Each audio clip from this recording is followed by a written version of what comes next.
सुप्रभातम आप सभी लोगों के लिए। आज मैं आपको बहुत दिन हो गए अपने फार्म पे क्या क्या हो रहा है और क्या क्या हमने लगाए थे बीच में, जो उनकी क्या प्रोग्रेस है आप लोग भी देखना चाह रहे होंगे, तो सोचा आज आप लोगों को यही सब दिखाता हूँ। सर्दियों में काम कम होता है हमारा, इसलिए वीडियोस भी ज़्यादा आ नहीं रही है। धूप अब निकलने ही वाली है सामने से, और जो पिछले दिनों बारिश हुई उस वजह से थोड़ा पाला कम हो गया है, पर मौसम अभी भी ठंडा है हमारे यहाँ। आप देखेंगे जो हमने मटर लगाई थी, मटर पे फ्लावरिंग स्टेज शुरू हो गई है और फलियां बनने लगभग तैयार हो गई हैं। ये नए खेत भी हमारे तैयार हो रहे हैं। नए खेत बोले तो जो आगे की क्रॉप लगेंगी, और ये आड़ू में भी फूल आने की तैयारी है। रेड एवन वैरायटी है और आजकल आड़ू के पेड़ बिल्कुल खाली हैं। इसमें हम लोग अब गोबर डालने के बाद फिर इसमें आगे की जो स्क्वैश वगैरह है, जो सबसे फर्स्ट लगता है फरवरी में, वो हम लोग यहाँ लगाएंगे। देख सकते हैं आप फलियाँ, GS10 वैरायटी है ये मटर की। हिल्स में हमें कभी भी शॉर्ट टर्म वैरायटियाँ नहीं लगानी है। शॉर्ट टर्म मतलब जिनके दिन कम होते हैं, जैसे अर्किल है 65 से 65 दिन में प्रोडक्शन में आती है। और ज़्यादा पानी नहीं लगाना है मटर में बिल्कुल भी पानी यूज़ नहीं करना है। यहाँ पे मेरे जो लोग हैं काम करने वाले, उन्होंने इसमें ज़्यादा पानी लगाया है, तो इस वजह से ये रूट रॉट आ गया है। देख सकते हैं आप, ज़्यादा नमी मटर के लिए हार्मफुल होती है। फिर भी हम प्लांट्स बहुत ज़्यादा रखते हैं, तो उस वजह से इतना पता नहीं लगता है कि क्रॉप में कोई दिक्कत आएगी, या पहले ही क्वांटिटी बढ़ा देने से कुछ पौधे मर भी जाएंगे तो उससे कोई दिक्कत नहीं होगी। लगभग 5 नाली में हमने एक स्टेप बनाया है, मतलब एक प्लॉट बनाया है, तो इसमें फ्लावरिंग शुरू हो गई है और फलियां लगनी बैठ गई। ये पहला प्लॉट है हमारा, जिसमें 5 खेत आए हैं हमारे।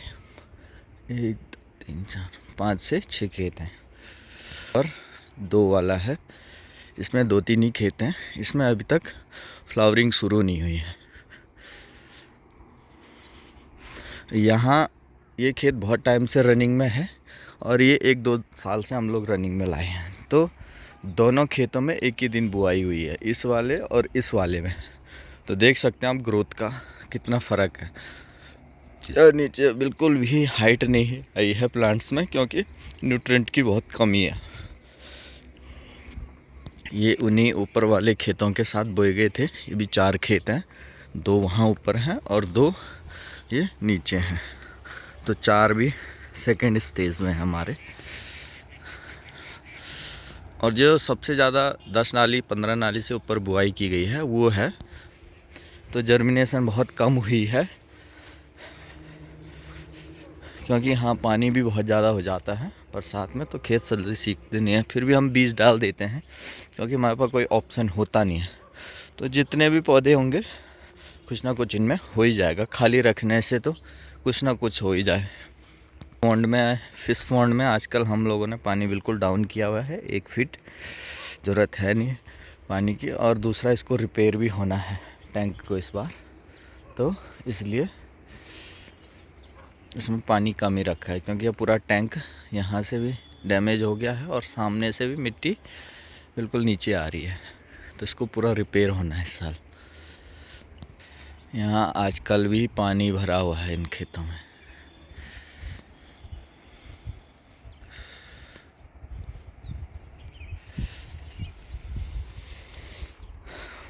अब चलते हैं हम दूसरे एरिया में। ये तो हमारा पानी वाला एरिया है। इसमें तो आजकल उम्मीद ही क्या करनी है क्रॉप की, क्योंकि पानी तो उठता ही नहीं है, पानी हटता ही नहीं है आजकल। और ये उसी स्टेज वाली मटर है, ये भी लगभग 3 साढ़े 3 4 नाली के आसपास है। पूरा लंबा प्लॉट मटर ही का है। मटर हमने लगभग 20 से 25 नाली के बीच में डाली है, और ये भी उसी वाले में इंक्लूड है, लास्ट वाले में।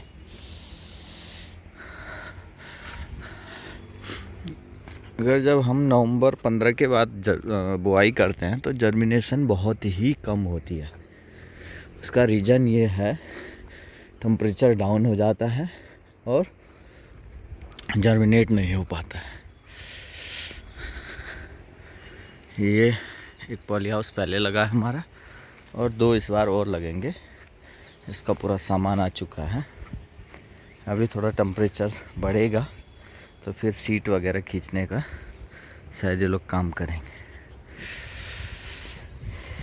यहाँ पे हम लोग इसको पॉली हाउस वाला एरिया बना रहे हैं, तो देखते हैं।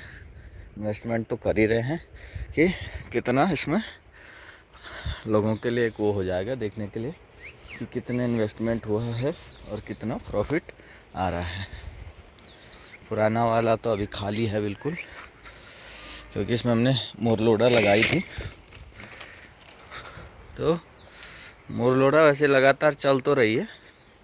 ये कुछ हमने बाद में भी लगाए थे, ये हो तो रहे हैं, पर हमने ट्रायल की वजह से यहाँ चूहे वगैरह बहुत ज़्यादा हो गए हैं, और एक पॉली हाउस की वजह से बार बार यहाँ आए नहीं जा रहा। जब 3-4 होंगे तो फिर हम डेली यहाँ पे आ सकते हैं।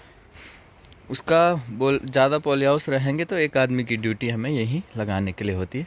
अब हम इन सबको हटा देंगे यहाँ से और इसमें टमाटर लगा देंगे।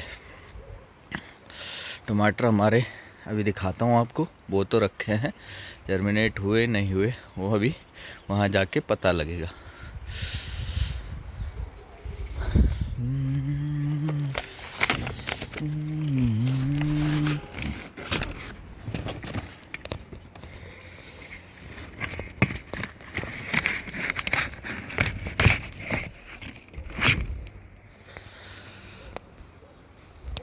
सामने हिमालय दिख रहा है, वहाँ पे बर्फ़बारी हुई है। बर्फ़बारी तो इस साल कम ही हुई है, लास्ट वाले हिल्स पे है। उससे आगे वाले हिल्स में अभी कोई बर्फ़बारी नहीं हुई है।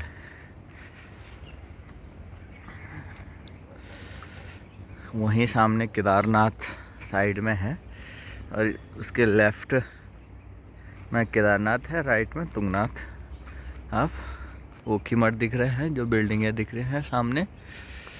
और ये सबसे लास्ट वाले खेत हैं हमारे फार्म के। उन खेतों में हम लोग पॉली हाउस वगैरह और जो लास्ट वाली मटरें हमने वहाँ लगाई हैं।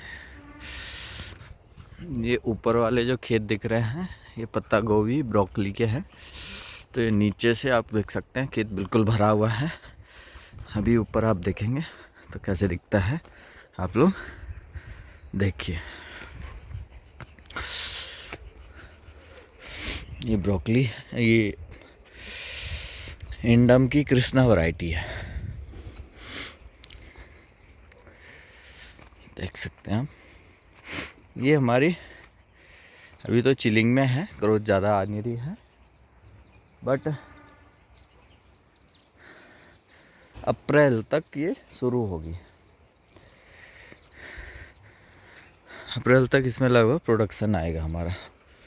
अब देखिए मल्च से क्या फ़ायदा होता है। मल्च से ये फ़ायदा होता है कि एक तो टेम्परेचर बना रहता है, ठंडियों में वीड नहीं आती। ये साइड में देखो आप नाली में कितनी वीड है, तो इससे आजकल इनको कोई फ़र्क नहीं पड़ता। तो लेबर बचती है, पौधे के स्वस्थ रहते हैं, बीमारियां नहीं आती हैं, और आपका जहाँ पे पूरा साइज़ 1 किलो का आएगा पत्ता गोभी का, वहाँ पे 1.5 किलो के आसपास आएगा। तो प्रोडक्शन भी आपका 1.5 गुना बढ़ जाता है। मल्च का पैसा तो आपका उसी में निकल जाएगा जो आपकी गुड़ाई के लिए लेबर लगनी थी लगातार, क्योंकि चाहे सर्दी हो गर्मी हो, हर सीज़न की अलग अलग वीड्स हैं, अलग अलग खरपतवार हैं, तो वो अपने हिसाब से उगते ही उगते हैं। आप ये नहीं सोच सकते कि सर्दियों में कम होगा टेम्परेचर तो उस वजह से ज़्यादा वीड नहीं आई। ये देख सकते हैं आप कैसा है यहाँ पे, ये बीच में कैसी वीड आ रखी है, इतनी खतरनाक। ये ब्रोकली है हमारी,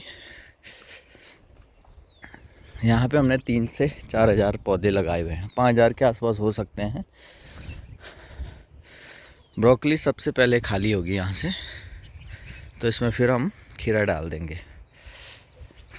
ये लगभग 1 महीने बाद हार्वेस्ट के लिए शुरू हो जाएगी। ये ब्रोकली आना भी शुरू हो गई है इस वाले प्लांट में। तो ब्रोकली ज़्यादा लंबी फसल नहीं है, छोटी फसल है और रेट इसका रहता ही है 40-50 रुपये मार्केट में। ये खेत खीरे के लिए तैयार हो रहा है। अगले साल से हम अभी खीरा लगा देंगे लो टनल या पॉली टनल में, और ऊपर वो राई का बीज तैयार हो रहा है, क्योंकि हम लोग अभी सीड प्रोडक्शन में धीरे धीरे आगे बढ़ रहे हैं। तो हम राई से शुरुआत कर रहे हैं, ये भी राई के सीड के लिए है। और अगर आप मेरी पिछली वीडियो में देखेंगे तो मैं उसमें देखो अब टेम्परेचर का फ़र्क, यहाँ पे मूली बोई सर्दियों में हो जाती है आराम से, और यहाँ पे धनिया बोया था, हुआ नहीं। पर वही सीड जब मैंने 1 अक्टूबर में लगाया था धनिए का, तो ये है कितना ज़बरदस्त हो रहा है और बहुत ज़्यादा प्रोडक्शन यहाँ से हो गई है। और ये मूली है, मूली भी इतने एरिया में लगभग 4-5 कुंटल हम लोगों ने 3 लाइन में निकाल दी। और अपने खाने के लिए तो वैसे लगाया तो ये अपने खाने के लिए ही था, पर इससे बिक्री भी बहुत ज़्यादा हो चुकी है। तो बोलने का मतलब ये है, एक बार मेहनत करने से आपका कुछ ना कुछ आता रहता है फार्म से। फ़ोन पकड़ पकड़ के भी मेरा हाथ सुन्न हो रहा है, इतना ठंडा है अभी। और एक ये चिड़िया है जो सामने, इन्होंने मेरे नीचे की पूरी पत्ता गोभी खा ली है, देखो। तो ऐसा नहीं है, नुकसान हमारा नहीं होता है, हमारा भी बहुत होता है, बट जब बड़ी क्वांटिटी बड़ा एरिया होता है तो उसमें उतना पता नहीं लगता है। बट तब भी इन्होंने नीचे की 4-5 लाइन पूरी ख़त्म कर रखी है। ये बैठे हैं ना ऊपर, दिख रहा है आपको? अब देखो, ये देखो, ये बैठे रहते हैं, ये गोभी को बहुत ज़्यादा खाते हैं।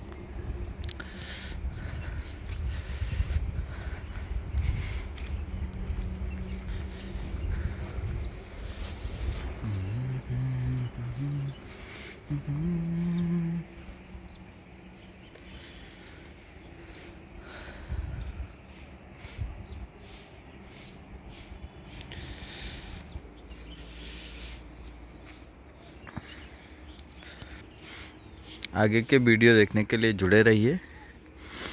और अब इसके बाद हमारे गर्मियों का सीज़न शुरू हो जाएगा, तो नए नए आपको तरीके और क्या क्या से हम काम कर रहे हैं उस हिसाब से आपको सारी चीज़ें यहाँ मिलती रहेंगी। और एक और हमने इसी में सीरीज़ शुरू किया है, कहीं पे हम लोग काम कर रहे हैं कि बंजर खेतों को आबाद कैसे किया जाता है। तो वहाँ पे अभी मैं फर्स्ट बार गया था, अभी वहाँ सफाई चल रही है, तो उसके बाद वहाँ के भी आपको पूरे वीडियोस हम लोग देते रहेंगे। धन्यवाद जुड़े रहने के लिए, नमस्कार। ज़्यादा से ज़्यादा बेरोज़गारों तक पहुँचाएँ कि कैसे काम करके हम अच्छा इनकम किया जा सकता है। धन्यवाद।